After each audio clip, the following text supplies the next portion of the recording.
Assalamualaikum warahmatullahi wabarakatuh. Hai siswa-siswi kelas 6 SD Umu Aiman Lawang. Pada video kali ini, video pembelajaran ilmu pengetahuan bagian 2 dengan materi bahasan perkembangbiakan hewan. Sebelumnya, marilah kita mengenal tujuan pembelajaran video kali ini. Yang pertama, mengklasifikasikan hewan berdasarkan cara perkembangbiakan secara generatif dan vegetatif. Yang kedua, memahami cara melestarikan hewan dan tumbuhan langka di Indonesia.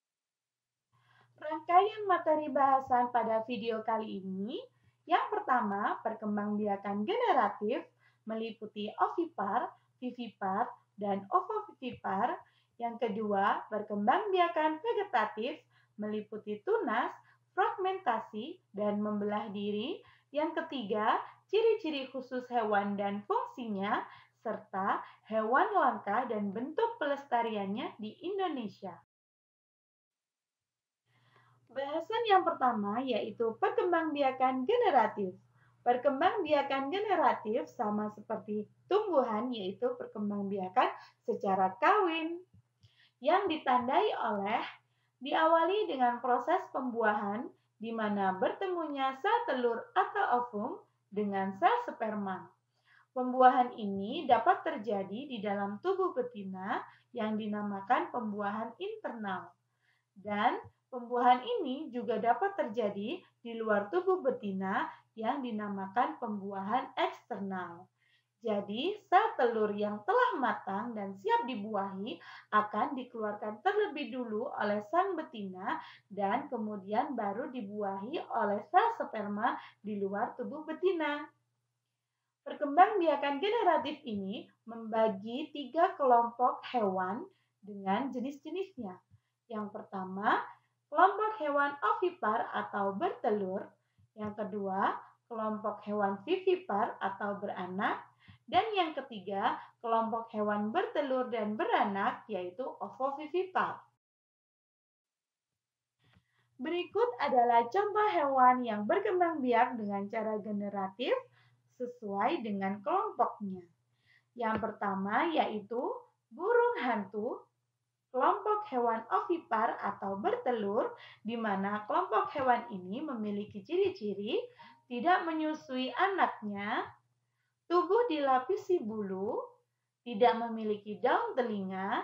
Contoh hewan lainnya seperti unggas, serangga, dan bangsa burung. Contoh yang kedua yaitu ikan lumba-lumba atau dari kelompok vivipar atau beranak. Kelompok ini memiliki ciri-ciri kelompok hewan mamalia, memiliki kelenjar susu dan menyusui anaknya, memiliki daun telinga kecuali mamalia air seperti ikan lumba-lumba, paus, walrus, singa laut, dan yang lainnya. Dan contoh lainnya adalah singa, kucing, harimau, dan sapi.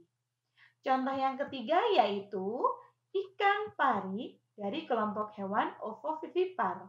Kelompok hewan ini memiliki ciri-ciri pembuahan yang terjadi secara internal. Embrio keluar masih berada di dalam telur dan siap untuk dierami oleh induknya. Contoh lainnya seperti ikan hiu, ular, platypus, dan bahasan selanjutnya adalah bahasan perkembangbiakan vegetatif atau perkembangbiakan secara tak kawin yang ditandai oleh tidak melalui proses perkawinan atau pembuahan. Yang kedua, dilakukan oleh hewan tingkat rendah seperti hewan yang bersel satu atau cacing. Yang ketiga, organisme baru berasal dari bagian tubuh induknya. Dan yang keempat, sifat individu baru sama dengan sifat induknya.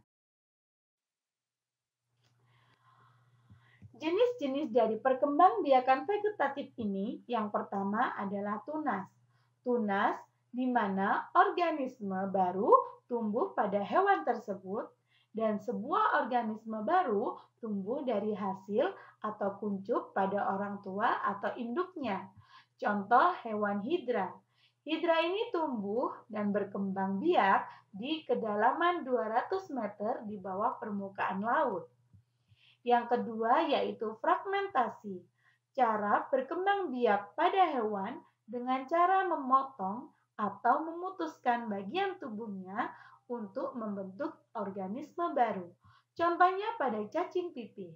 Dilihat pada gambar 1, cacing pipih terlihat membelah tubuhnya menjadi dua sehingga awalnya satu cacing pipih menjadi dua organisme baru. Sedangkan yang kedua terlihat cacing pipih yang memotong tubuhnya menjadi 3 bagian sehingga membentuk 3 organisme baru. Contoh yang ketiga yaitu membelah diri, yaitu cara perkembangbiakan pada hewan dengan cara membagi tubuhnya menjadi 2 bagian yang sama atau lebih secara langsung. Contohnya pada amoeba. Terlihat pada gambar 1 masih terdapat satu organisme amoeba. Sedangkan terlihat pada gambar 3 sudah terdapat 2 organisme amoeba dan pada gambar bahasan selanjutnya adalah ciri-ciri khusus hewan beserta fungsinya. Hewan yang pertama yaitu hewan bebek. Hewan bebek yang biasa dimanfaatkan manusia untuk diambil daging dan telurnya ini ternyata memiliki kelenjar minyak yang melapisi bulunya berfungsi untuk agar tidak basah ketika dia berenang. Dan hewan yang kedua yaitu kelelawar. Kelelawar termasuk hewan mamalia yang dapat terbang. Yang ketiga yaitu hewan cicak. Hewan cicak ini memiliki kemampuan autotomi. Dia memutuskan ekornya ketika tertangkap oleh mangsa, sehingga mangsa dapat dikelabui dan dia dapat lari dari mangsa. Hewan yang keempat yaitu unta. Unta memiliki bulu mata yang sangat panjang dan tebal, sehingga untuk menghalangi pasir yang terbawa oleh angin masuk ke dalam matanya. Selanjutnya adalah hewan dan tumbuhan langka beserta daerah asalnya. Daerah yang pertama, daerah Sumatera, seperti beruang madu, harimau Sumatera, gajah, dan bunga Rafflesia arnoldi. Daerah yang kedua yaitu Pulau Jawa. Ada badak Jawa, harimau Jawa, banteng, dan pohon cendana. Pulau yang ketiga ada Kalimantan, di sana tempatnya orang utan, bunga kantung semar, dan bunga anggrek tebu. Yang selanjutnya yaitu Sulawesi, hewan khas dari Sulawesi ada anoa, burung maleo, babi rusa. Sedangkan yang terakhir yaitu pulau yang non-eksotis ada Papua, di mana cendrawasih, kakak tua, kuskus, dan walabi adalah hewan identik di sana. Yang terakhir yaitu cara melestarikan makhluk hidup. Flora dan fauna langka di Indonesia dapat kita lestarikan dengan cara membangun kawasan yang dilindungi seperti cagar alam, suaka marga satwa, kebun raya, kebun binatang, taman safari, dan hutan lindung. Cara yang kedua, pemerintah dapat membentuk undang-undang untuk perlindungan flora dan fauna yang langka dari perburuan liar. Cara yang ketiga, membangun tempat observasi atau penangkaran hewan dan tumbuhan langka sehingga mereka dapat berkembang biak dan mempertahankan jenisnya dan aman dari serangan pemangsa. Contohnya seperti wisata cagar alam Bogor yang melindungi tumbuhan-tumbuhan yang langka di Indonesia. Dan yang kedua, Taman Nasional Tanjung Puting dari Kalimantan Tengah yang melindungi orang utan khas Kalimantan untuk berkembang biak dan mempertahankan jenis. Sekian video kali ini. Thank you for watching. Sampai jumpa di video selanjutnya. Akhir kata, wassalamualaikum warahmatullahi wabarakatuh.